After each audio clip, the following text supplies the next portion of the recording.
All right. So, hello and welcome everyone. So, I hope I'm live and please confirm. All right. So, I hope my audio and videos are perfect. So, let's start today's session on the JEE Mains revision session, right? So, we have been discussing quite a few long time about the JEE Mains previous year questions on different topics of maths, right? So far everything is good enough, right? We have already started to discuss on the coordinate geometry. We have finished the coordinate geometry portion and we are almost on the verge of finishing the algebra portion for the JEE Mains maths portion, right? So I hope you have been covering this session so far, right? And I hope you have been enjoying the session also, right? So far, if you look at the last session that I've taken is basically on statistics, right? So I wish you have all discussed and you have all started and watching those sessions and you have all solved those questions of statistics, okay, which I have given to all of you, right? So I hope you're also frequently doing the homework currently along with that, right? So please let me know if you are ready to start. Okay, please let me know if you are ready to start. Okay, give me a thumbs up or the confirmation. Then we shall start with this today's session, right? Now today's session is going to be very important because we are going to discuss one of the most simplest chapter of algebra as well as important chapter of algebra. It is basically the matrices and determinant portion, right? So today we are basically going to discuss on the matrices and determinant, right? So this is going to be really interesting and important topic, and I will say this topic is a moderate topic, but I would say everyone should study this particular topic nicely in order to understand and solve questions in the examination. Because if you look at the previous year problems, the problems are not that difficult. Only you have to understand the basic concepts, and once you are getting the basic concepts, everything is clear. Right now, as of the other lectures that I have already discussed about, that whenever you are starting any particular chapter, it is always well advisable to please go through the basic concepts from your NCERT textbook. Okay, for this portion as well, please go through your NCERT textbook, and after you're done with the NCERT textbook, you can always solve for the NCERT exemplar problems. You can always solve for the NCERT exemplar problems. Okay, even if you don't have the exemplar book with you, you can always find the PDF of the exemplar problems in the PDF version in the web. Okay, so you can download it from the Google itself, and please make sure that you're done solving these two parts, right? So if you're done with these two solve parts, that is NCERT, and you have practiced a lot of questions from NCERT exemplar, then I think your basic concepts are clear. Okay, so once your basic concepts are clear, so once your basic concepts, okay, once your basic concepts are clear, then you can ready to proceed with this particular lecture on discussing about the previous year question. Okay, so this is what we are going to do in today's session. We are basically going to discuss about the previous year questions from the chapter of matrix and determinant, right? So I will be the instructor for the course, and let's get started on this particular session, right? So this session is going to be a longer session than usual, so I would request all of you to please sit tight, and please make sure that you are sitting with your notebook and a pen. Okay, so go on solving the questions as I advise you to do so, right? So with this, let's get started. So today our goal is basically to discuss all the concepts of matrix and determinant, the previous year questions of JEE Mains, the MCQ as well, and numerical types, and also we're going to see and look into the previous year questions of JEE Advanced, especially the integer type and the single type, single character type, right? And with that, we will also do certain bit of paper statistics. Okay, so let me tell you about the paper statistics. Now these numbers are going to be very interesting. Okay, now I have found these numbers just based on the previous 4-year data calculations. Okay, so the numbers are as follows. So if you look at the if you look into the 2024 paper, the weightage was around the weightage was just around 6.67%, right? 6.67%. So you can assume that at least it was of two questions. Okay, two questions. In 2023, if you look at the weightage was again around 5.3%, which is again two questions. In 2022, if you look at the weightage was around 6.67%, which is again an average of two questions. And if you look at 2021 paper, the weightage was little bit higher. It was 7.82, so we can approach that as three questions. So you can see that 2 to 3 questions are generally being asked in more or less every year, right?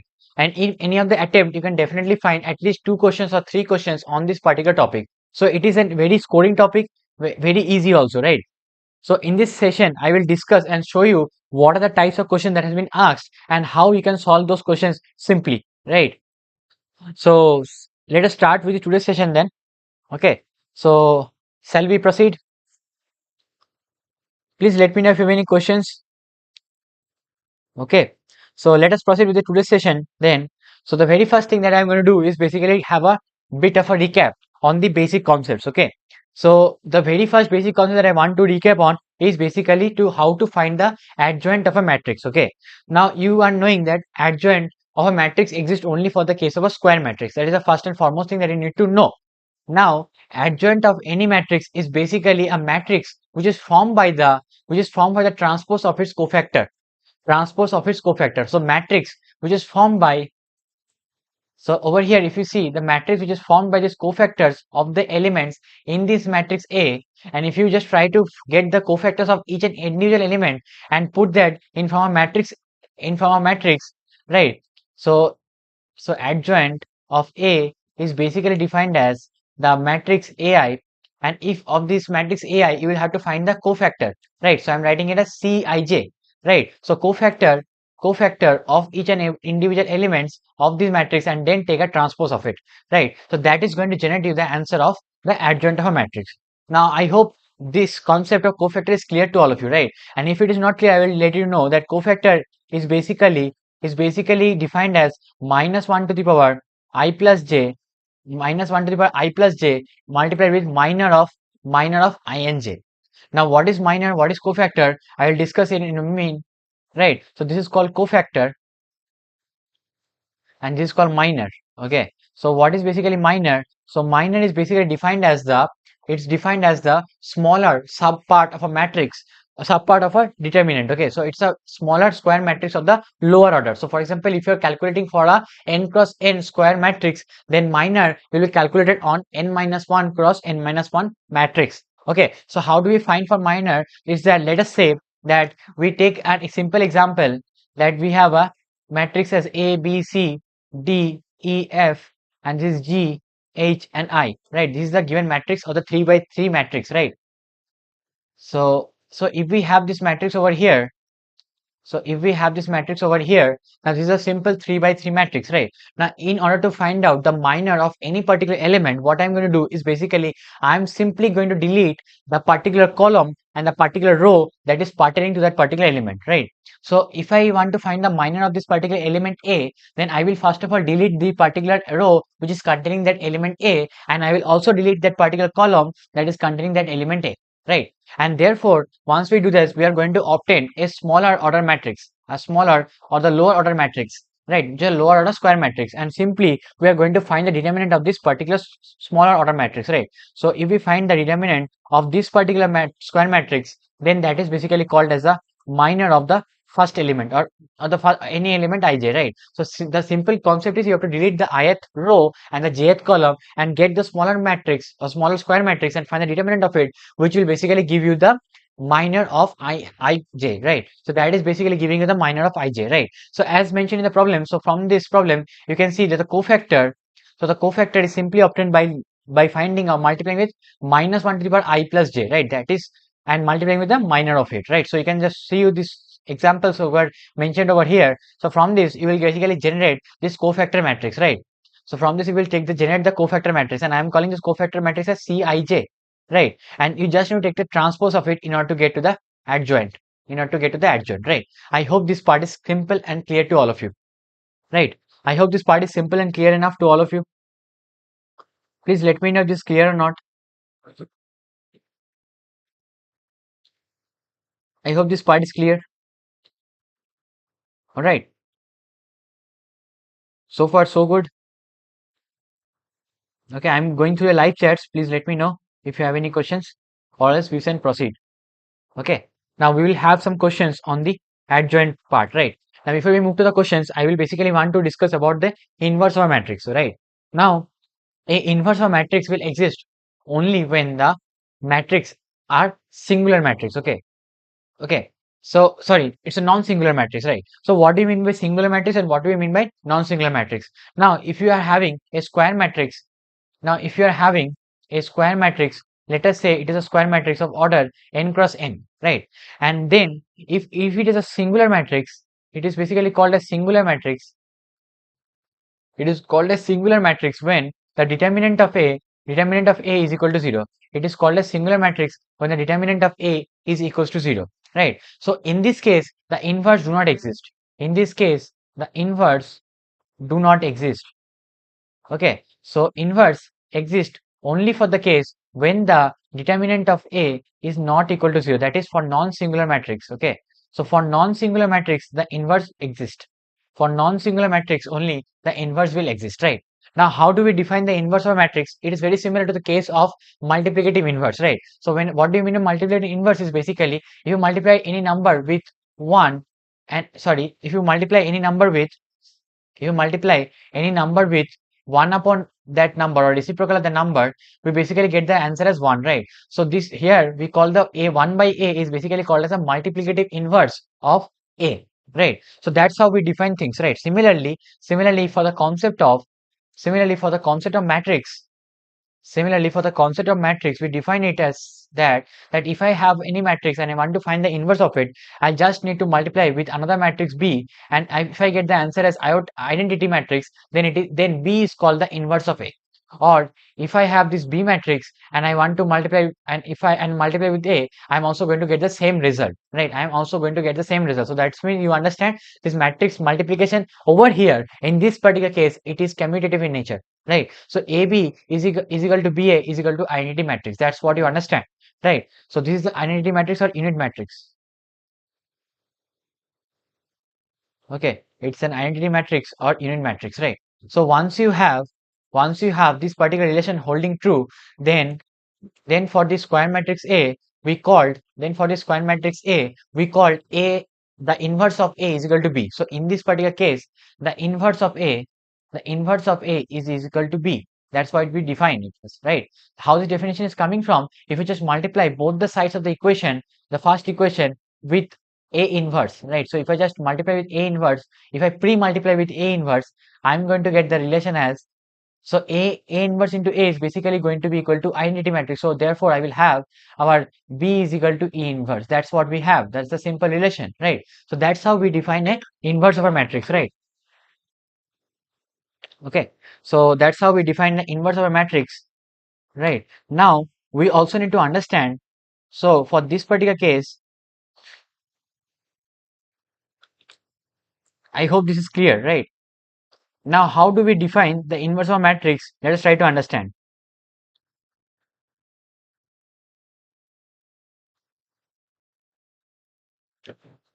Okay, now we'll try to understand how do we calculate the inverse of a matrix. Okay, let's see how do we calculate for it, right?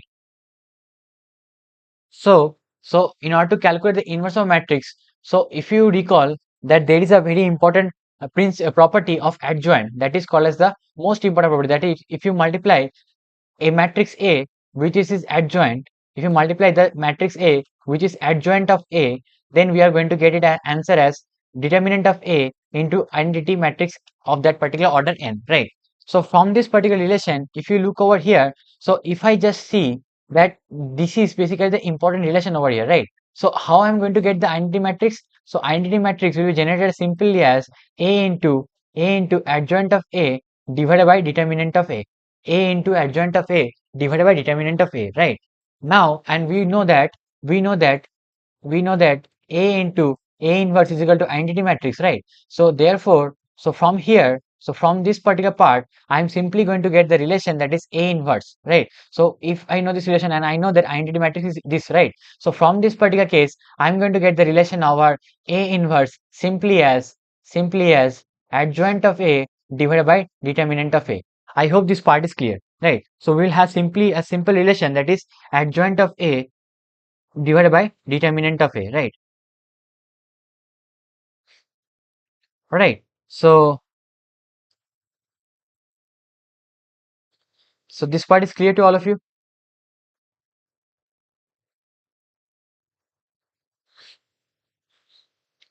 Is this part clear to all of you? Please let me know if this part is clear or not.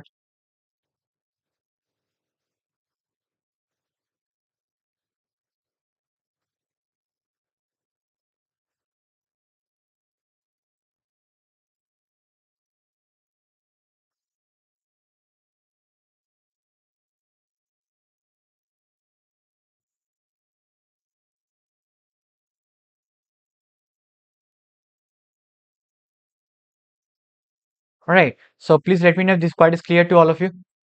Right. So that's how we calculate. That's how we calculate the inverse of any matrix. Right.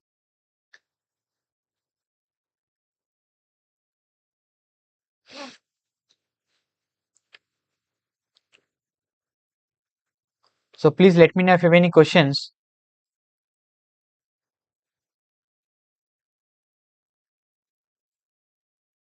Okay.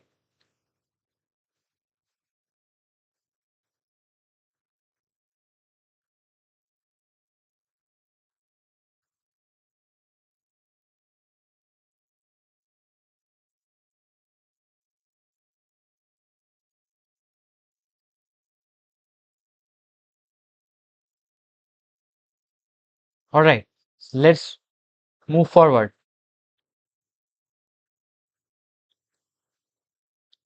Fine. Now there are some of the important properties that you need to understand in order to solve for any questions. Okay. So some of the problem solving tactics are mentioned over here. Now these some of the very important properties that you need to remember, especially when you are going to solve the questions. Okay. So these are the very important properties. The first property that we already discussed, that is A into adjoint of A is equals to determinant of A into identity matrix of that particular order n, right? So that's a very important property. Okay, that's a very important property. Okay, now you cannot afford to forget this, because from this particular property all the other properties are going to be derived. Okay, so is this clear?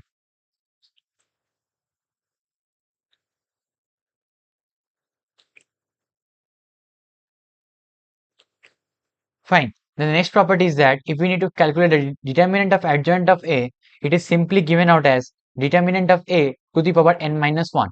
Right. Similarly, adjoint of A is given as determinant of A to the power n minus 2 into determinant of into matrix A. Right.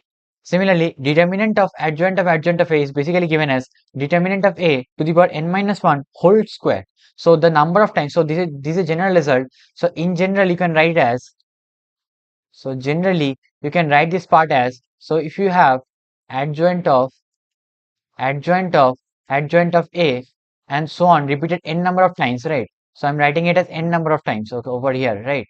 So if we have n number of times of adjoint of A and we take the determinant of it, then it is simply equal to determinant of A to the power n minus 1. And let us have some different notation, because let us keep it as m. Okay, m times it is repeated, right? So it is n8 determinant of A to the power n minus 1 whole to the power m, right? So that's an important result that you need to remember. And similarly, there is a reversal property that also holds true, that is adjoint of A into B is equal to adjoint of B into adjoint of A, right? Similarly, adjoint of A to the power m is equal to adjoint of A whole to the power m, right? And adjoint of any scalar multiplied with a determinant is equal to that scalar whole to the power n minus 1 into adjoint of A, right? Along with that, adjoint of an identity matrix is equal to the same identity matrix itself, right? Adjoint of null matrix is 0.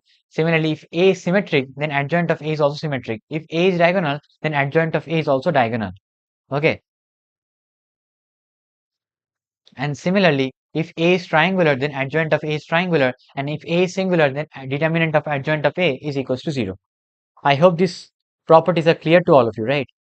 If you have any questions, you can please let me know. Okay. If you have any questions, please let me know.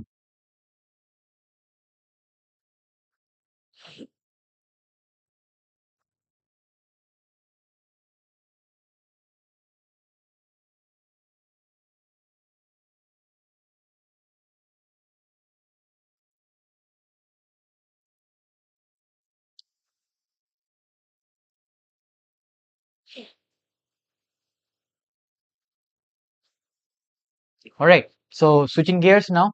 So I will come back to this particular recap of system of linear equations later. But for the time being, let's try to solve this particular question.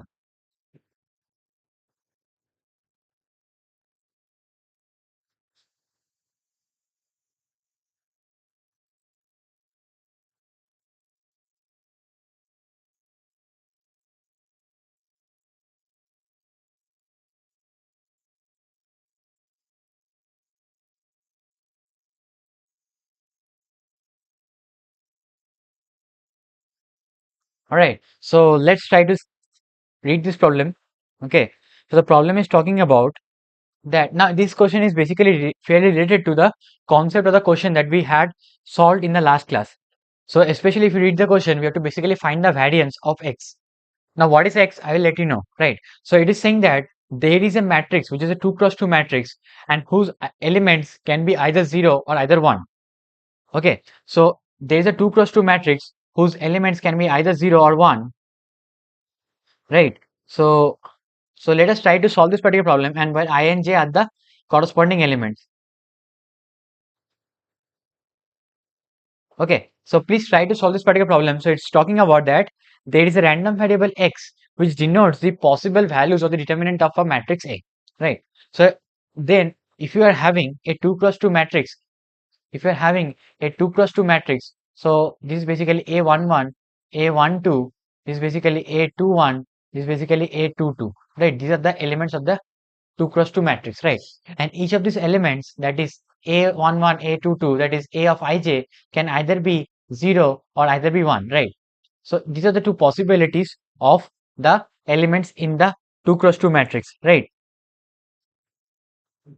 Now, now we have to understand how do we basically solve for this statistic problem, right? In terms of the random variable, how do we basically proceed for that, right? So, so in order to proceed for this particular problem, so we have to ultimately find for the variance, right? So what does x denotes? X denotes the possible values of the determinant, right? So tell me what are the possible determinant that you can obtain from this particular case, right? So if you have the elements as 1 or 0, then what are the possible determinants you can have? So in order to find the determinant, in order to find the determinant of this matrix A, it is basically equals to A11 into A22 minus of A21 into A12. That's what the determinant of this matrix will be, right? Right. Similarly, now if I have these elements either 0 or 1, then the possible outcomes of this particular result can be either -1, can be either 0, can be either 1. Right. So if you just try to think it over this, that these possible solutions can be either -1, either 0, or either 1, right? So the determinant can be either be -1, 0, or 1, because if you see that if you just take the first and this diagonal element as 0 and this element as 1, it is going to be -1. Similarly, if you take this one as 1 and this one as also 1 and all the matrices 1, so similarly you're going to get the determinant as equal to 0. But if you take these diagonal elements only 1 and 1 and this is 0 and 0, so therefore you're going to get the answer as 1, right? So those are the possible solutions for this particular case, right? Those are the possible determinant values that you can have for this particular case, right? So from here you are basically ready to construct the probability distribution table, right? So xi denotes the random variable and pi denotes the probability of that particular of that occurrence of the random variable. So if I have the, so xi denotes the possible values, right? Possible determinant, possible determinant, right? So the xi denotes the possible determinant. So xi can be -1, can be 0 and 1. So what is the probability that the xi is equals to -1? That's what we have to calculate now, right? So what are the chances that xi is -1? That is when I have this element as this product of this particular element as 1 and this product as 0, right? So it can be possible in total three ways, right? This can be possible in three ways and this can be possible in only one ways, right? So ultimately if you look, and each of the elements has got total of 16 choices. Each of the elements has got total of 16 choices, right? So therefore that is the total number of matrices that is possible. So total cases is equal to 16. That we have already solved this question. If you look at the question that I have solved in the probability class, you'll find this question, okay? I have already solved this question for 2 by 2 case with the elements either as 0 or 1. You have seen that all the possible total solutions that will exist for this case is equal to 16. Alright, so I hope this is clear. Now, so therefore for this particular case, the probability is going to be simply equal to 3 upon 16, right? And for the case of 0, I'm going to do it later, but let us try to find out the probability when the determinant is equal to 1. So determinant is equal to 1 when this particular element is equals to 1 and this particular product is equal to 0, right? That can also happen in another three ways. that can also happen in another 3 ways, right? So therefore, this is again going to be 3 upon 16, right? Now, your sample space has only a -1, 0 and 1. So therefore, the probability corresponding to 0 is going to be simply equal to 10 by 16. That is 1 minus 3 by 16 plus 3 by 16. That is going to be 10 by 16, right?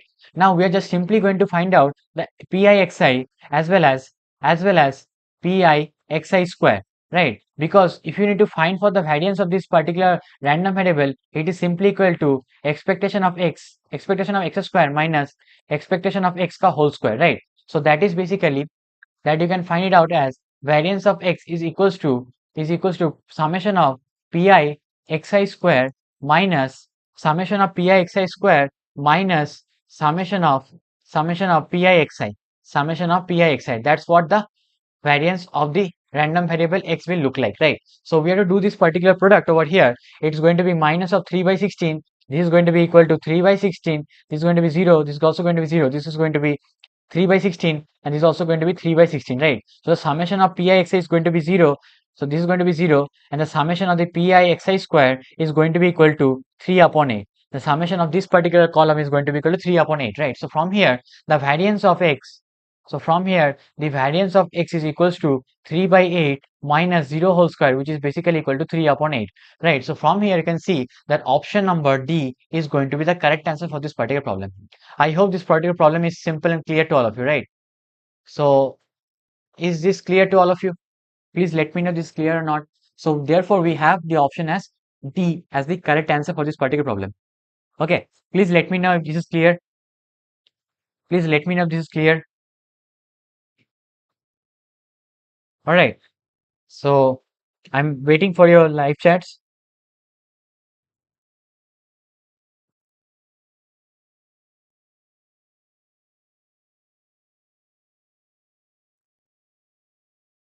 Let me know if this is clear or not. Then we will proceed with the next problems.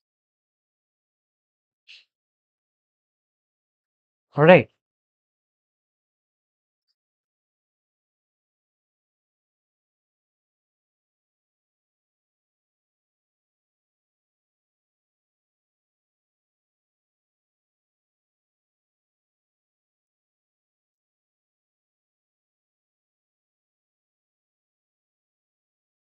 All right. So I hope you have no questions, and I am also expecting that you are also getting the same answer.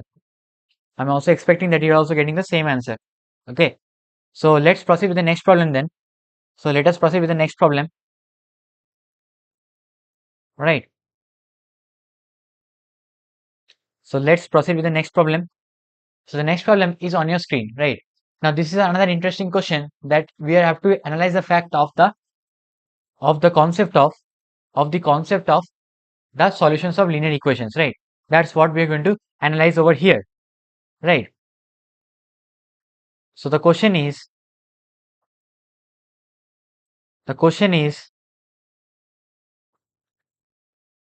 so if you look at the problem, it is saying that alpha and beta are the values of m.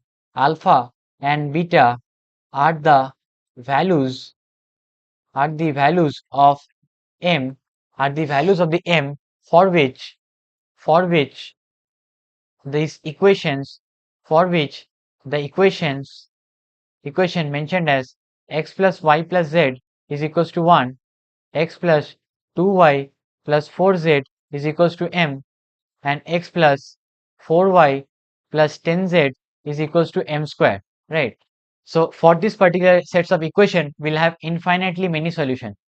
If had infinitely many solution, right? Now, if you recall from the solutions of linear equations, a particular sets of linear equations will have infinitely many solution if and only if. So let us come back. So whenever we have system of linear equations and we have infinitely many solutions, now this is the case for the 2D equations, right, or two variables, right? So infinitely many solution will basically means that they are coincident lines. Now in case of 2D or two variable, it is basically the case of lines, right? But for the case of three variables, over as you can see over here, for the case of three variables, it is the concept of planes. It is the concept of planes, right? So for the case of three variables, it is a concept of planes. Now planes will have infinitely many solutions when they intersect along a particular line, right? So how we are going to proceed with this question? It's very simple to understand over here is that whenever I will tell you that any particular set of linear equations in three variable will have infinitely many solutions, then now first and foremost thing that you need to understand is called delta. So what is delta? It is basically the coefficient matrix, the determinant of the coefficient matrix, which is basically 1, 1, 1, this 1, 2, 4, and this 1, 4, and 10. I hope you, if you have studied the basic part, then this is clear, right? So we find the delta matrix, this delta value over here, it is going to come out as, it is simply going to come out as, so if you can try to solve this on your own, right? So it is going to come out as, is going to be 0, right? So if you see, this is going to come out as 0, right?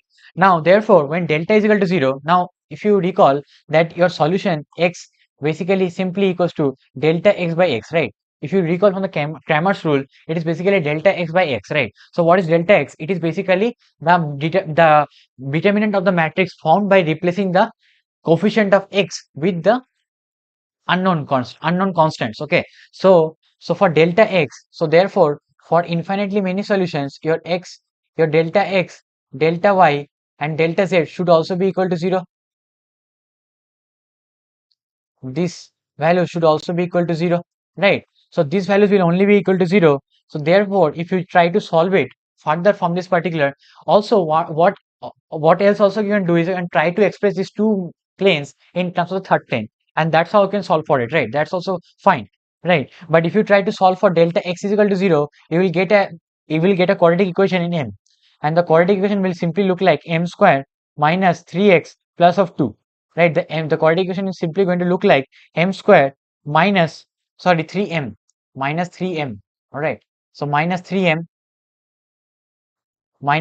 plus 2 is equal to 0. That's what the quadratic equation in M will look like, right? And it is said that the M, alpha and beta, the values of the M, right? So from here, you'll see alpha is equal to either 1 or and beta is equal to 2, right? So these are the two values of this particular solution M, right? Now we have to basically find what the summation of n equals to 1 to 10, n to the power alpha plus n to the power beta, right? So therefore the summation we have to find it out as n going from 1 to 10, n to the power alpha plus n to the power beta. So that is going to simply be equal to, this is going to be n is equal to 1 to 10, and this is going to summation of n square from 1 to 10, right? So therefore if you try to simplify this part out, so it is going to be 10 into 11 by 2 plus 10 into 11 into 21 by 6.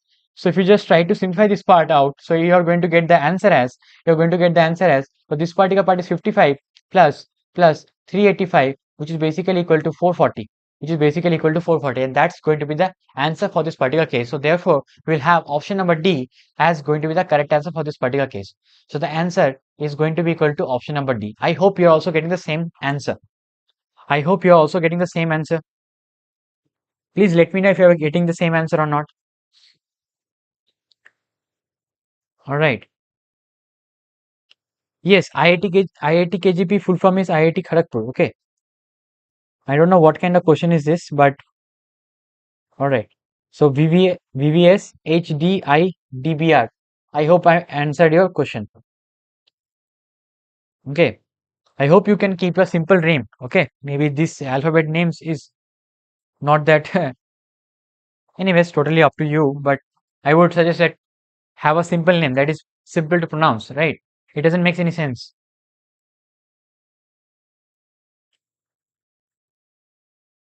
All right. So this part is clear to all of you. Please let me know if this part is clear or not. I hope this part is clear to all of you. Right. All right. So with moving forward with the next question. So next question we have with us is basically, again, we have a matrix which is of 3 cross 3, right? It is a matrix of 3 cross 3 with the individual elements, Aij is given as root 2 to the power I plus j. It is given as root 2 to the power I plus j. It is said in the problem that if the sum of all the elements in the third row, if the sum of all the elements of all elements in third row in third row of a square is equals to alpha plus beta root 2 is given as alpha plus beta root 2, right? Where alpha, beta belongs to the integer, where alpha and beta belongs to the integer. Okay, it is said that if the sum of all the elements in the third row of a square is given as alpha plus beta root 2, where alpha beta are integers, then you have to find for the value of alpha plus beta. That's what the question is talking about, right? So let's try to understand. Let's try to understand over here. I would request all of you to please give it a try. It's a very simple problem. It's a very simple problem, right? So you just have to construct the given matrix, right? So our given matrix is going to look something like this. It's going to look something like this. That is root 2 square, root 2 cube, and root 2 whole to the power 4, right? So I hope you can construct the entire matrix over here. Okay. Please try to solve this. Please try to solve this then. So therefore, you have to simplify it. This is going to be simply equal to 2 root 2, 4. Over here it is going to be 2 root 2, 4 is going to be 4 root 2, sorry. It's going to be 4 root 2. This is going to be 4, this is going to be 4 root 2, and this is going to be 8. That's all the elements, right? That's all about the elements. Now we have to perform the matrix product in order to get to a square. So if you try to find the a square, so what I have got is simply out as 2 square whole multiplied with the matrix is basically 1 square root 2, 2. This is going to be square root 2, 2, 2 square root 2. This is going to be 2, 2 root 2, and this is going to be 4, right? Multiplied with the same.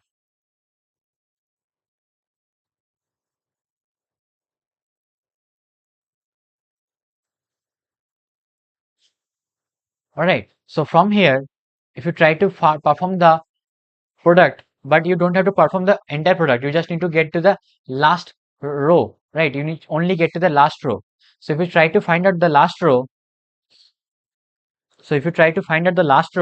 so therefore you will see,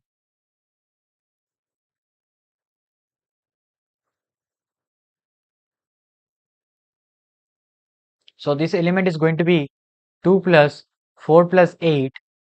This is going to be equal to 2 root 2 plus 4 root 2 plus 8 root 2, and this particular element over here is going to be equals to 4 plus 8 plus 16, right? That's going to be the square of the a, right? A square is that, right? Now I have to find the sum of this last row. So if you just try to find the sum of the last row, so sum of the third row, it is basically equal to don't forget to look into here that there is one 4 as a scalar which is multiplied, right? So 4 times of 14 plus 14 root 2, 14 plus 14 root 2 plus 28, right? That's what the answer is, right? Therefore this particular sum is going to be simply as 168 plus 56 root 2, 168 plus 56 root 2, that is going to be the sum of the third row, right? And if you compare the result that is given as alpha plus beta root 2, so therefore this is basically, so alpha is going to be equal to 168 and your beta is going to be 56. So therefore alpha plus beta, that is what you have to find out in the solution, it is going to be equal to 224. It is going to be simply equal to 224. I hope this part is clear. So from here you will find out that option number C is going to be the right answer for this particular problem. Is this clear? Are you all getting the same answer? Are you all getting the same answer?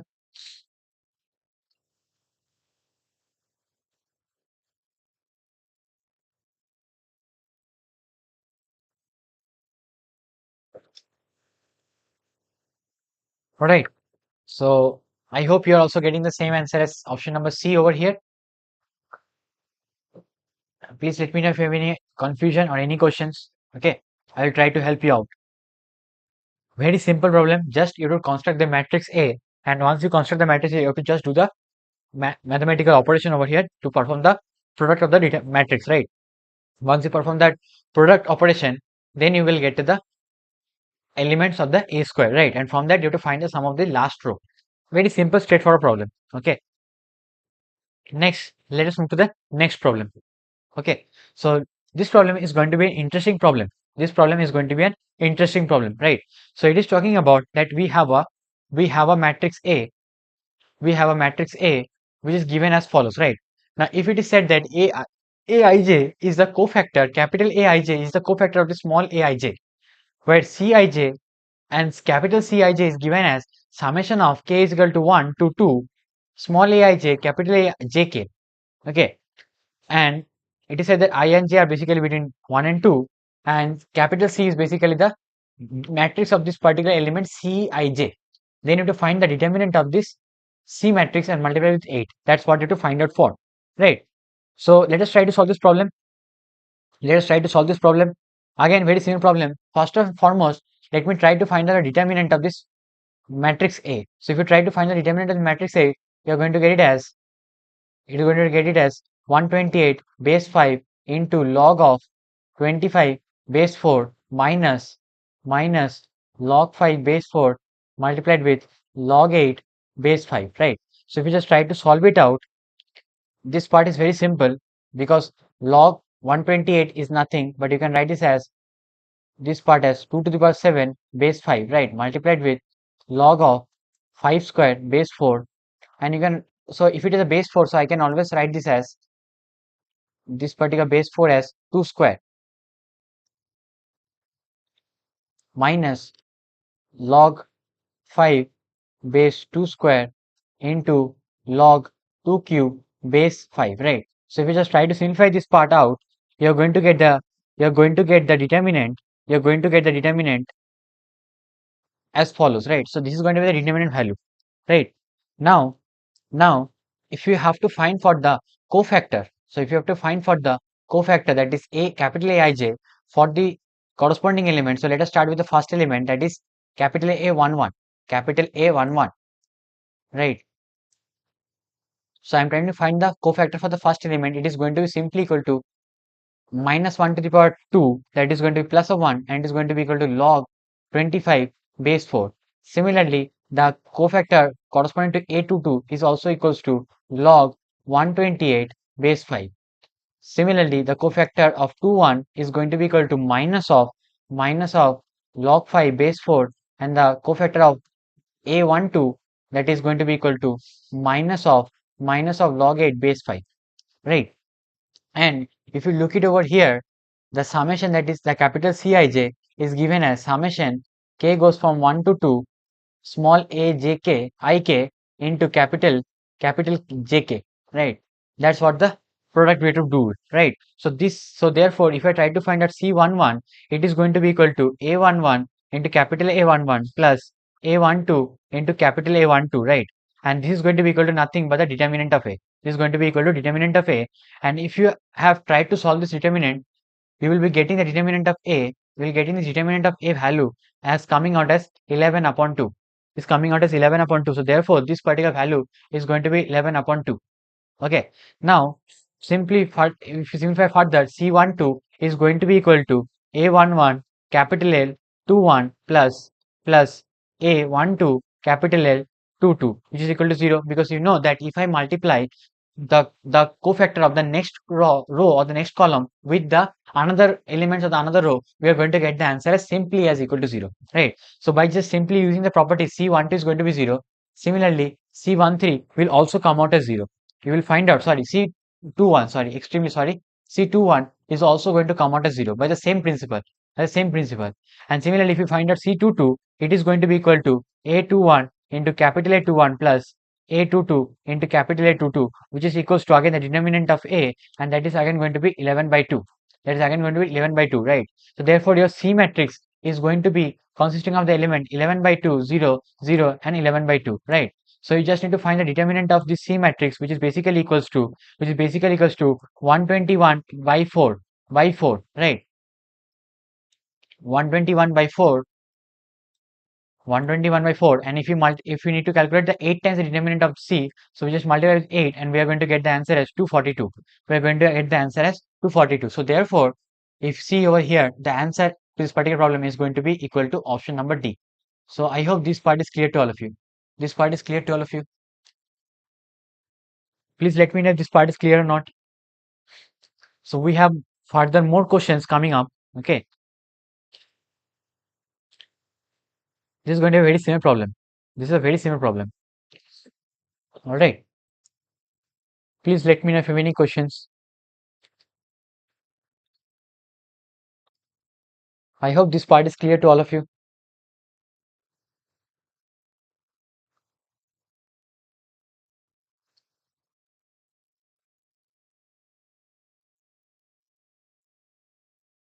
Okay. Now, now let's move to the next problem. Let's move to the next problem. Now, this problem is very interesting problem.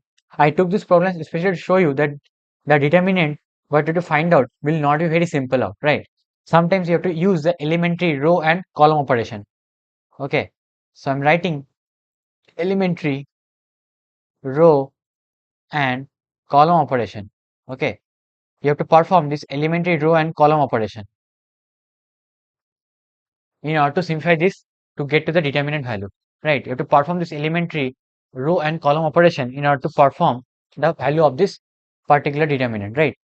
How do we move forward for this, right? It is said that the function in x is given by this determinant of here, right? And this capital M and small m respectively denotes the maximum and the minimum value of this particular expression, right? So first of and foremost, we have to find out what is this function, right? F of x. So if we see the matrix given or the determinant we need to find out for, if we look at over here and we think of some row transformation,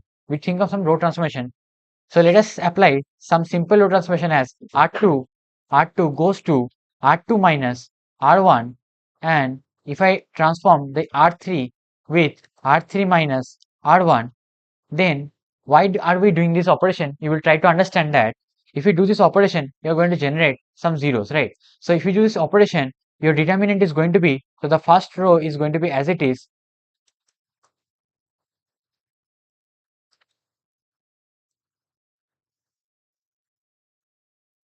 but the second row is going to be equal to minus 1, 1, 0. This is going to be minus 1, 0 and 1, right? So that is going to be the simplified form of the determinant by doing the elementary row operation, right? Now, now from here, if we expand about row 1, if we try to expand about row 1, so expand about row 1. So if we try to expand about row 1, we will find out the function is basically equals to, so if I try to expand about row 1, it is basically going to be 1 plus sine square x multiplied with 1 minus cos square x whole multiplied with, it's going to be minus of 1, it's going to be minus of 1, right? And plus 4 times of sine 4x multiplied with 1, right? Minus of 1, right? So um, let me check. Oh, sorry, plus 1 only, right? Minus and minus will get plus 1 into 1. So therefore, if you try to solve this, you're going to get the simplified relation of f of x simply coming out as 2 plus, because sine square x plus cos square x is equal to 1. So 2 plus sine times of 4x. That's what the expression for this function of x we are getting, right? That's what the simple expression of the function we are getting, right? That's what the simple expression of the function we are getting, right? Now, if we have this function f of x as 2 plus 4 times of sine of 4x, then the maximum value of this particular function, will occur when sine 4x is equal to 1, that is equal to 6, and the minimum value of this particular function will occur when sine 4x is minus 1, which is equal to minus of 2, right? So therefore, in order to calculate for capital M to the power 4 minus small m to the power 4, you are going to get the relation coming out as 1280. You are going to get the answer as 1280. You are going to get this answer as simply as 1280, right? I hope this part is clear. So from here, if you see that option number A is going to be the correct answer for this particular problem.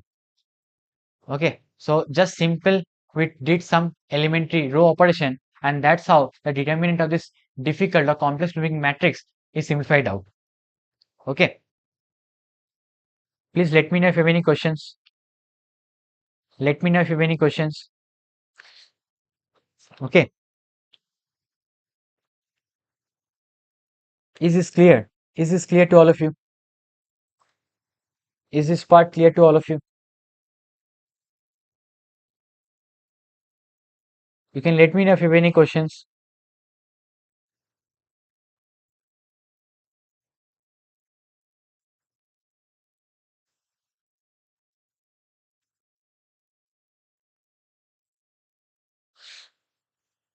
All right.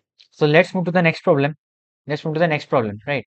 Now, this problem is a very interesting problem. Now, I would ask or request all of you to please revise the concept of orthogonal matrix. The concept of orthogonal matrix to solve this problem, right? So what is an orthogonal matrix? So orthogonal matrix, if A is an orthogonal matrix, then it is defined as A into A transpose is basically equal to identity matrix, and similarly, it's also equal to A transpose into A. So A into A transpose and A transpose into A is going to be equal to identity matrix. That's what is basically meant by the orthogonal matrix. Okay, that's what is basically meant by the term orthogonal matrix. So if you look into this question over here, you'll find out that your P matrix, consisting of cos theta minus sin theta, and cos theta is a orthogonal matrix, right? If you perform this P into P transpose, you're going to get this as identity matrix of order 2. Okay. So you can try to simplify this part. So if you look it over here, P into P transpose,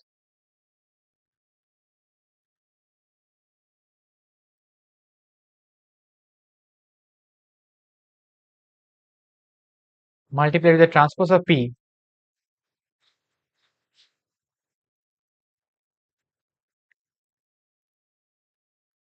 right?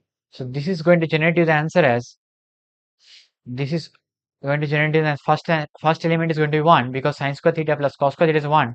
This is going to be 0, this is going to be 0, and this is going to be 1 over here, right? So these are the solution of the P into P transpose, that is basically an identity matrix of order 2 cross 2, right? So therefore from here you see that this P matrix is an orthogonal matrix, right?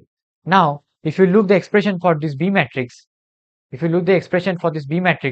is basically equal to P into A into P transpose, right?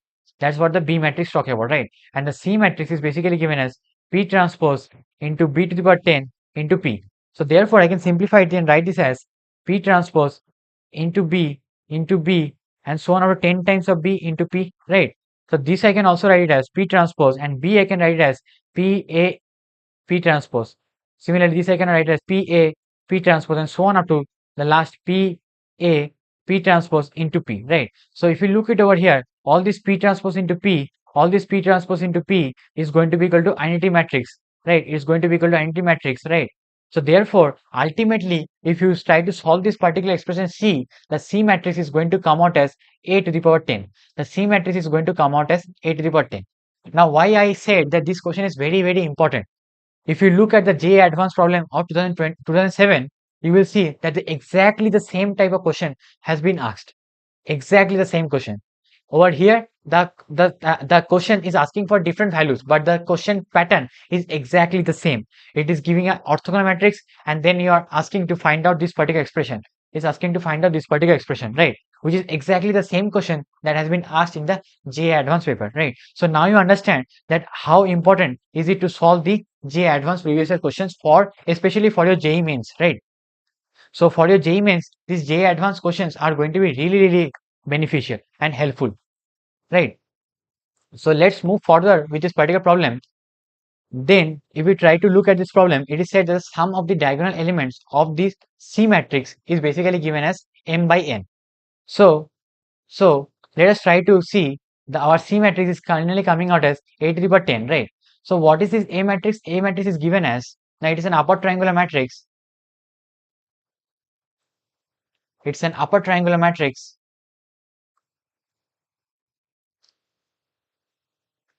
Right. So therefore, the multiplication result will follow a particular pattern. So if you try to find out A square, you will see the value is coming out as, if you try to find out A square, you will see the value is coming out as 1 upon 2, this is minus 2, minus root 2 minus 2, okay, 0 and 1.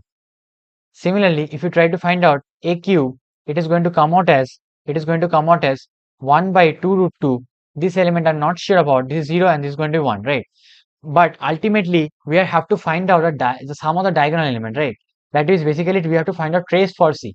We have to find out trace of C.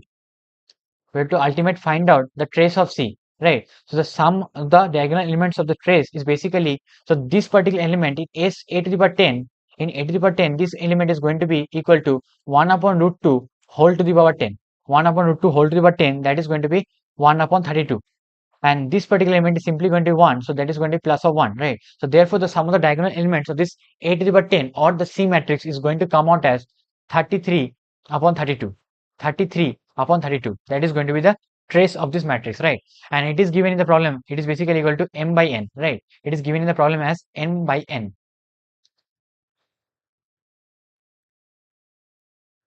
right? So therefore we have to basically find out for the GCD, we have to find out for the GCD of m and n. So the GCD of m and n is equal to 1, right? Because they are co-prime number. You can see the GCD of m and n are 1, such that you have to find out this particular trace value, right? So you can see this GCD value is 1. So therefore your m plus n is simply coming out as, so that is 33 plus 32 is going to be equal to 65, is going to be equal to 65. So from here you can see option number D is again going to be the correct answer for this particular problem. Is going to be the correct answer. Okay, option number D is going to be the correct answer for this particular problem. Okay, I hope this part is clear. I hope this part is clear. All right. So please let me know if this part is clear or not. Please let me know if this part is clear or not. Okay. So if you have any questions, you can let me know. I will repeat it again. If you have any questions, please let me know. And students who are watching this session after the live class is over, you can always put your questions in the comment section. All right. Is this clear?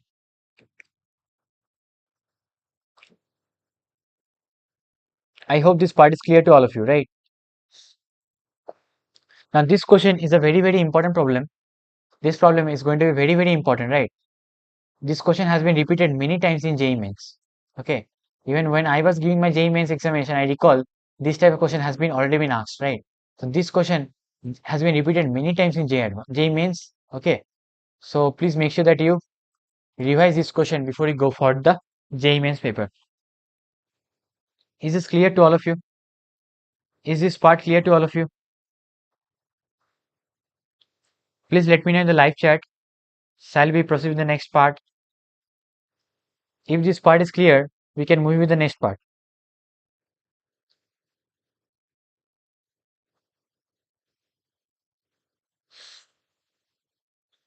All right. So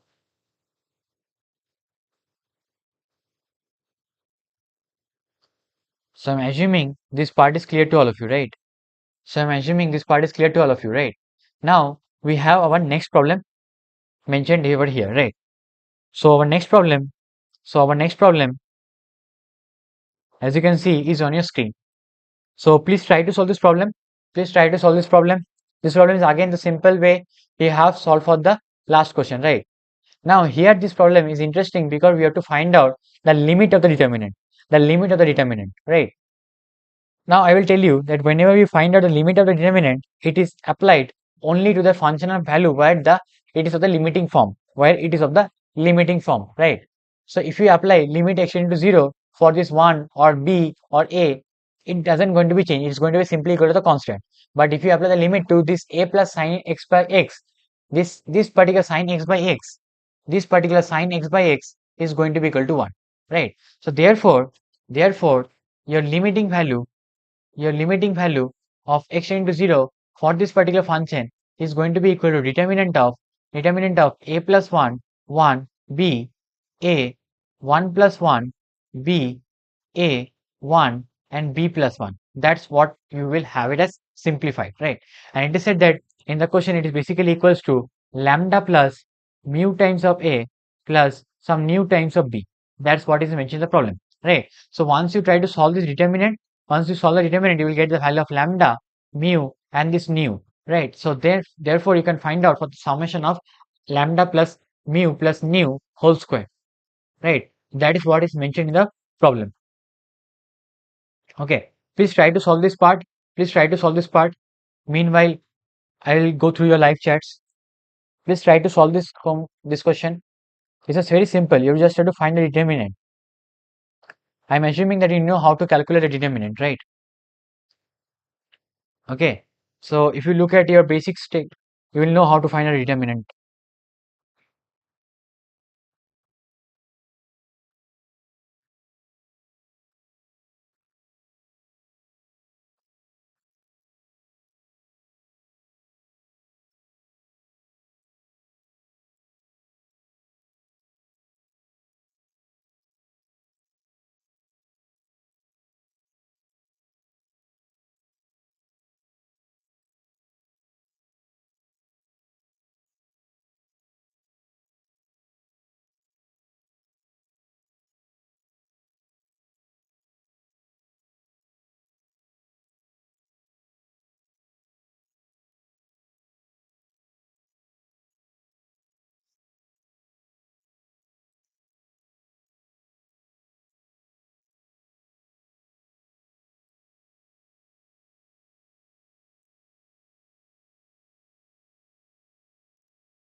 I hope you are able to solve this determinant value. Okay. So simple, you can do the row transformation over here. Simple row operation. That is, you can do this uh, row 2, sorry, row 3 goes to row 3 minus row 2, right? With this you will get a 0 over here, right? And similarly in row 2 you can do it as row 2 minus row 1, row 1 plus plus of 1, right? That's what you can do.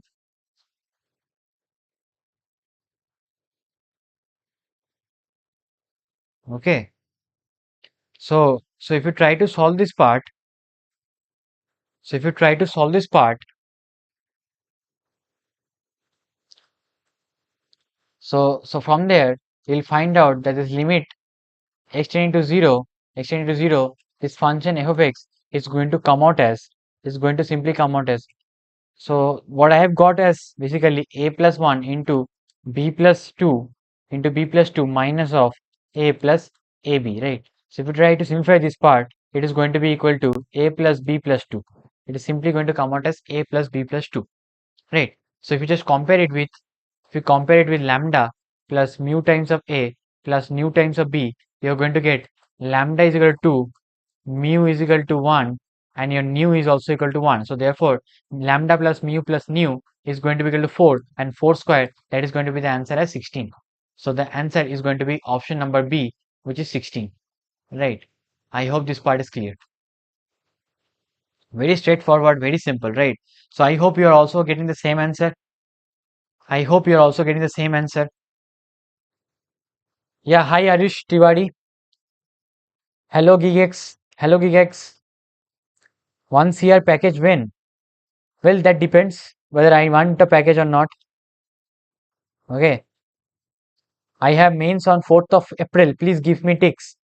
Don't worry. First of all, gigs, you have to watch this particular session that I am taking up. Okay. See, gigs, when you are basically preparing for JEE mains, what is more important to understand that you have to, if you are done with the basics, if you are done with all the concepts, I would request first of and foremost is basically make short notes. Okay. So, for the students who are basically going to give the JEE mains second attempt, right? So for the JEE mains second attempt, please go through this particular session that I am taking up, right? So previous year questions are going to be very, very important. Okay. So previous year questions are mains and advance. Okay. Mains and advance. Alright. Both mains and advance. Plus, don't forget to make short notes. Okay. Don't forget to make short notes. Please make sure that you make short notes. Okay. This is going to be very, very important in all three subjects. Okay. You have to do the same set of preparation for this all three subjects. Okay. If you do the same set of preparation for all the set subjects, then only you are going to do well. Okay. Yes, Arush. Yes, Arush Tiwari. This is the same thing applicable for everywhere. Okay.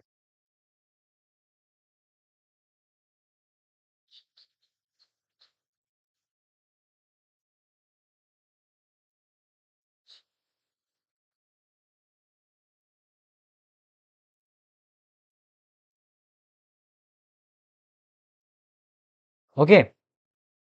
In order to clear your entrance test for any examination, the same preparation will actually hold true. Okay. If you are preparing for JEE mains, it is going to be the very same. Okay. If you are preparing for JEE mains, it is going to be exactly the same thing. Okay. And along with that,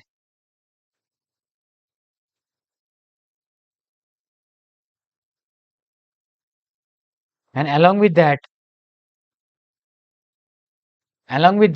you have to also practice certain questions from the mock test. Okay. And if you want to know where you can get access to the mock test, for that you can join the Telegram channel. Join the Telegram channel. Okay. We have our Telegram channel, and the link for the Telegram channel you can find it in the description. Okay. Go to the description. Go to the description box. You can find out the link. Okay. Join the Telegram channel from the link, because I will be keeping on uploading the lecture materials as well as the some of the important mock test. Okay. So that is something that you have to discuss, right? These are the things that you need to prepare before you are going for your mains and advance, right? ठीक है, समझ में आया? Gigs 2, पहले पहले mains का सोचो, उसके बाद एडवांस का सोचोगे, ठीक है? पहले मेंस तो क्लियर कर लो, उसके बाद एडवांस देखना, ठीक है? बाद में हम लोग सेशंस रखेंगे एडवांस के लिए। ओके, पहले मेंस पे फोकस करते हैं, फिर हम लोग एडवांस पे फोकस करेंगे, ठीक है? सिमिलरली जो सेशन हम लोग ले रहे हैं मेंस के लिए, specially like previous year question for mains, I will come up with a bigger session, especially called as a revision session in for JEE Advance. Okay, so don't worry. Okay, those sessions are going to be very soon. Okay, they are on the plan. Okay, they are coming up on the upcoming sessions. Okay, I hope this part is clear. Okay, so don't forget to revise the previous year question. Don't forget to make short notes. Okay, this is going to be really useful in order to solve questions, and ultimately you have to practice at least 5 or 10 mock tests. At least 5 to 10 mock tests. Okay, 5 to 10 mock tests. And if you want to get more mock tests, you can always download the NTA app, which is available for free, right? So you can download the NTA app, and from that NTA app, you can try to solve the mock test. You can try to solve the mock test from the NTA app. Okay, at least 5 to 10 mock tests is necessary. At least 5 to 10. Okay, if your preparation is done and you are done with making your short notes, then at least 5 to 10 mock tests is especially necessary to solve. Okay, because this will basically be helpful for you to understand how you are going to approach the solutions for the questions. Okay, and it will also give you a practice much ahead of the actual examination. Okay, so this is very important. Mock test is really important. Once you're done with the short notes, once you're done with the concepts understanding, once you're done with the notes and everything, then you have to practice the previous year questions, and along with that you have to also keep on giving up mock test. All right, is this clear? Please let me know if this is clear or not. Please let me know this is clear or not. Is this clear? Gigs 2. Ayush Tiwari, is this clear?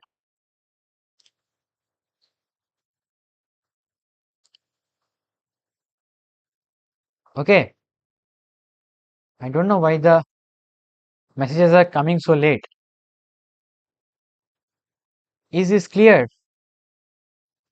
So let's proceed with the next problem, right? And now this is the another set of problem that is being repeated many times in JEE Mains, right? So if you look at the JEE Mains previous year questions of determinants, especially you are going to see the questions of system of linear equations. The questions are mostly from system of linear equations, okay? So in order to solve the questions of this system of linear equation, you are going to use the Cramer's rule. You are going to simply use this Cramer's rule, right?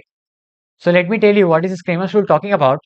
So before we start to discuss the solution of the question, let me quickly go through the Cramer's rule, right? So the Cramer's rule in three variables, in linear equations of three variables. Alright, so whenever I have a linear equation in three variable, it is the equation of plane. It is the equation of plane. Now, there are two sets of linear equations that can be given in three variable. Either the linear equation will be a non-homogeneous linear equation or it will be a homogeneous linear equation, right? Now, what do you basically mean by non-homogeneous and homogeneous? I will explain you right now. So, if we have homogeneous, then now in general, if you look at the linear equation, it will be like a1 plus b1y plus c1z is equal to some d1. Similarly, a2x plus b2y plus c2z is equal to d2, right? And so on, right? So you will have three equations and three unknown, right? Now, therefore, you can generally see that each of these particular set of equations are either of the form of the matrix form, that is ax is equal to b. That is the most common set of linear equation that you will solve in matrix form. Okay, so this is going to be the linear equation in the matrix form. This is going to be the linear equation in the matrix form, right? So linear equation in three variables, where this A denotes the coefficient matrix. This A denotes the coefficient matrix, that is A1, B1, C1, A2, B2 and C2. This is A3, B3 and C3, right? And this X denotes the variable matrix, that is X, Y and Z, right? It is we call this as vector because it's a row matrix, right? So it is also called as vector. Okay, this X is basically a unknown vector, right? And the known vector, known part is basically D1, D2 and D3, right? Now for homogeneous case, if we have this B is have with the D1, D2 and D3 all equal to 0, then it is called as homogeneous solution. That is, for the solution we will have it as AX is equal to 0. And for non-homogeneous case, for the non-homogeneous case, it is basically the form Ax is equal to D, right? Now in non or Ax is equal to B, whatever you can write it up. I have no issue. Now for non-homogeneous case, you can have three cases. Either it will have a unique solution, either it will have a unique solution. Now unique solution will only occur when the determinant of A is not equal to 0, or it might have infinitely many solutions, or it will have no solution, right? Now this no solution, infinitely many solution will exist only when the determinant of A is equal to 0.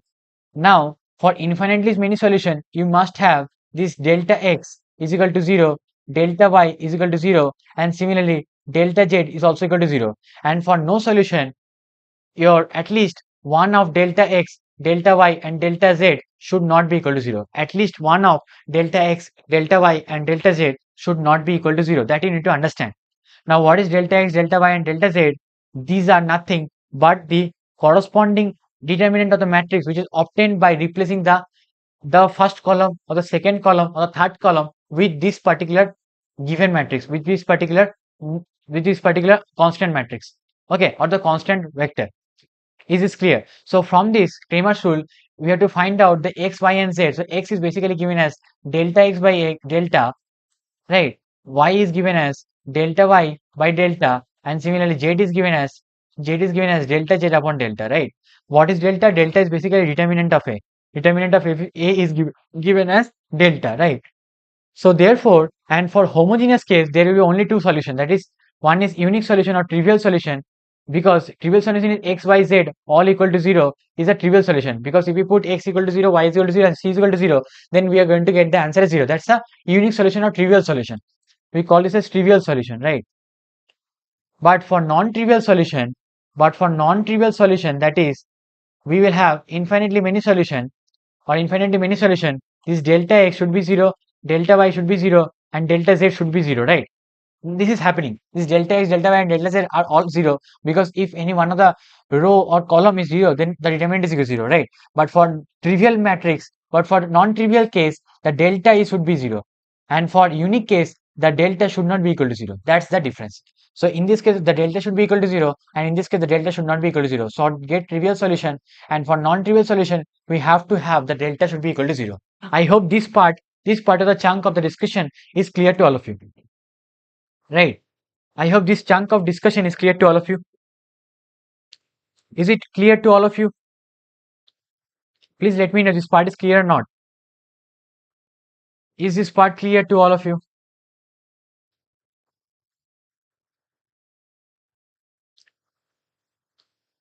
All right. So moving forward with this question, so therefore you can solve this question, because in this question it is talking about we have to find for the infinitely many solutions. We have to find for the case of infinitely many solutions. That is, when we have, so for infinitely many solution, first and foremost, the delta matrix, the delta matrix should be equal to 0. The determinant of the coefficient matrix should be equal to 0. So therefore, determinant of 1, 2, minus 3, 2, lambda, 5, and 14, 3, and mu, the determinant should be equal to 0. Right. So from here, you'll get this part as lambda times of mu plus 42 delta minus 4 mu plus 107 is equal to 0, right? And if we see the delta x, it is also going to be equal to 2 lambda mu plus 99 lambda minus 10 mu plus 255. Similarly, your delta y is going to be 13 minus mu, and similarly your delta z is also going to be equal to 5 lambda plus 5, right? Now for infinitely many solution, this all has to be 0. This all delta should be equal to 0, right? For infinitely many solution, this all deltas should be equal to 0, right? So for infinitely many solution, so on solving, you will get, on solving for from this particular three equations. So first of all, if delta z is equal to 0, so from here lambda is equal to minus 1, and if delta y is equal to 0, so mu is equal to 13. And if you put this lambda is minus 1 and mu is 13, you'll see the delta is also equal to 0 and delta is also equal to 0. So from here, that lambda is minus 1 and delta mu is 13. So therefore lambda plus mu is going to be equal to 12, which is option number C, which is correct from this particular problem. So therefore, the correct solution to this particular problem is going to be option number C. Is going to be simply option number C. I hope this part is clear. Right. Please let me know this part is clear or not.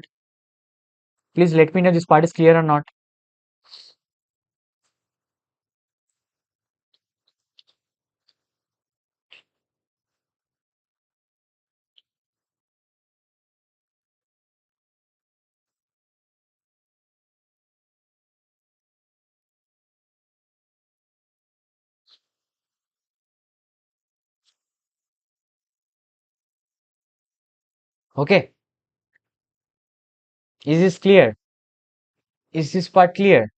Similarly, we have one more question which is talking about the infinitely many solution. Now, I would like to make you all solve this question and let me know the answer you're having. Try to solve this question. Again, on the similar note, you have to make delta is equal to 0, and delta x, delta y, and delta z also should be corresponding to 0 in order to have infinitely many solutions, right? So delta is the determinant of the coefficient matrix. Delta x, delta y, and delta z should also be equal to 0. So please try to solve it and tell me what's the answer for mu minus 2 lambda. Again, very similar problem. Now I saying you that these types of problems are many times asked in the JEE main. So this is very important to revise these concepts. It is very important to revise these concepts. Okay,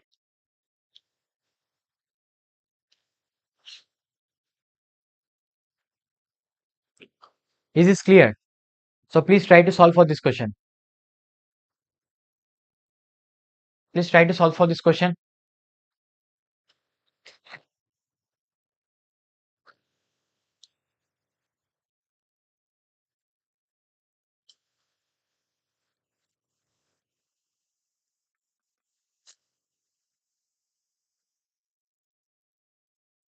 Please try to solve for this question.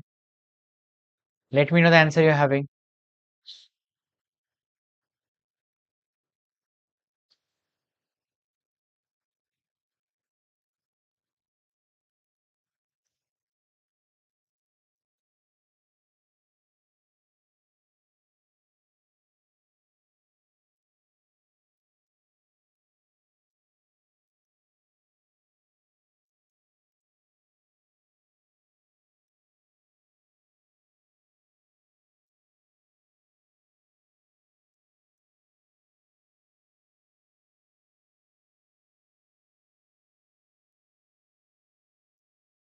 I hope you are able to solve this.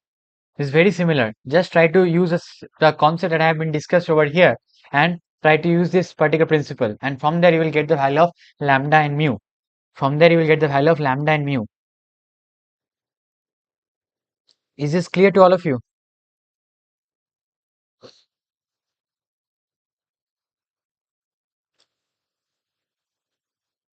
Is this part clear to all of you? Please try to solve this part.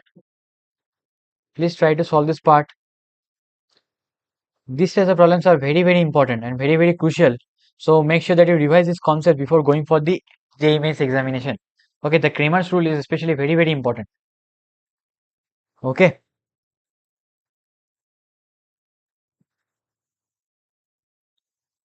is this clear? Is this clear to all of you? Try to solve this part. This is very simple. Try to solve this part. This is very simple.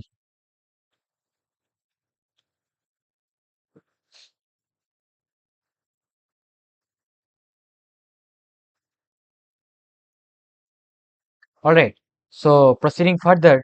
So if you try to solve this part, you will have, so once you make the delta equal to 0, so once you make the delta equal to 0, so that is basically 2 minus 1, 1, 5, lambda, 3, 100, minus of 47, and is mu, and it equal to 0. Therefore, you are going to obtain the some relation as 2 into lambda mu. So this determinant is going to be 2 into lambda mu plus 141 minus of minus 1, that is plus of 1, into 5 mu, 5 mu minus 300 minus 235 minus 100 lambda is equal to 0.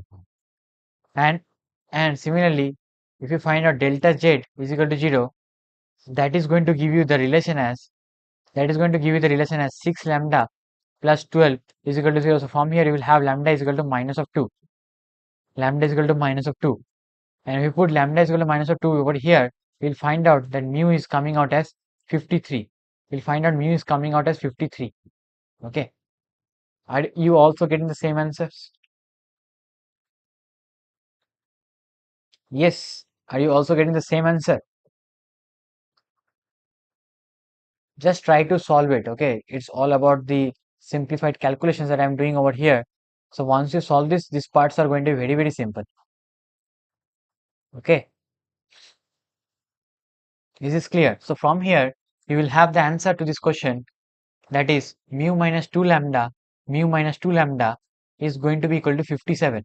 Is going to be 57. That is option number C is going to be the correct answer for this particular problem. Are you also getting the option number C as the correct answer? Let me know. Are you also getting the option number C as the correct answer? Alright. Is this part clear? Is this particular part clear to all of you? Right. So moving further with the next problems. The next problem is again a very interesting problem. Now please try to solve this problem. Now for solving this problem, I would tell you to recall on these particular properties. Okay. Now I have given this particular property. You can always try to take a screenshot of this. Okay. These properties are very important. So maybe you can take a screenshot of it. Okay. Maybe you can take a screenshot of it. Okay. These properties are going to be very important. Okay. So we are going to use this particular property in order to solve for the last problem, right? So the last problem. So as you can see this problem. So here we have a 3 cross 3 matrix. Here we have a 3 cross 3 matrix, and for this 3 cross 3 matrix, it is mentioned in the problem as, for this 3 cross 3 matrix M, the trace of M denotes the sum of the diagonal elements that we already know. And there is a matrix A which is given as, the determinant of matrix is given as half, and the trace of A is given as 3, right? Now I will tell you about the eigenvalue and the eigenvectors problem later, maybe when we discuss about the Cayley-Hamilton theorem, right? Now don't worry, those topics are additional topics, and if you learn those topics will going to help you in order to solve the questions very simple, right way, right? And it is also said that your B matrix is given as adjoint of 2 of A. That is what the B matrix is, right? So I can simplify this part very simple. This is going to be simply equal to determinant of 2a whole to the power n minus 2 whole to the power n minus 2 into 2a, right? So over here n is basically 3, so n minus 2 is basically going to 1. So this is going to be determinant of 2a into that matrix 2a, right? So therefore your B matrix is going to be equal to 2 cube into determinant of A into 2 times of matrix A. So that is going to be 2 to the power 4. This is going to be 2 to the power 4, right? So from here you will see the solution is basically 8 times the matrix A, 8 times the matrix A. So B is basically 8 times of A. So to basically find for the value of determinant of B, the determinant of B is equals to determinant of 8 times of A. Again it is going to be 8 cube into determinant of A, that is going to simply equals to 512 into 1 by 2, that is going to be 256. That is going to be 256, right?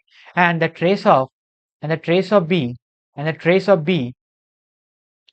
is simply going to be trace of 8 times of A. That is going to be 8 into the trace of A. The trace of A, right? Now how do we calculate the trace of A? Trace of A is already mentioned in the problem. So from here the trace of B is going to be 24, right? So therefore the value of determinant of B plus trace of B is going to be 280, which is going to be option number D as mentioned over here, right? So therefore the option number D is going to be the correct answer for this particular problem. I hope this part is clear to all of you, right? Now I have one more problem as a homework problem to all of you. Now this problem I would request all of you to try to solve it by the bigger approach, by trying to put this B matrix and finding out the B inverse and try to satisfy this particular equation, right? Now rather I will discuss about one very shortcut technique that is basically called as the Cayley-Hamilton theorem.